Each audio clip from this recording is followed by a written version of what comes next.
রব্বুল আলামিন বলেন, লাকাদ কানা লাকুম ফি রাসূলিল্লাহি উসওয়াতুন হাসানাহ।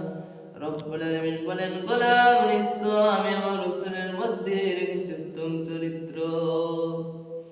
রব্বুল আলামিন বলেন, ও গোলাম আমি আমার রাসূলের মধ্যে রেখেছি লাকাদ, অবশ্যই উত্তম চরিত্র রেখেছি।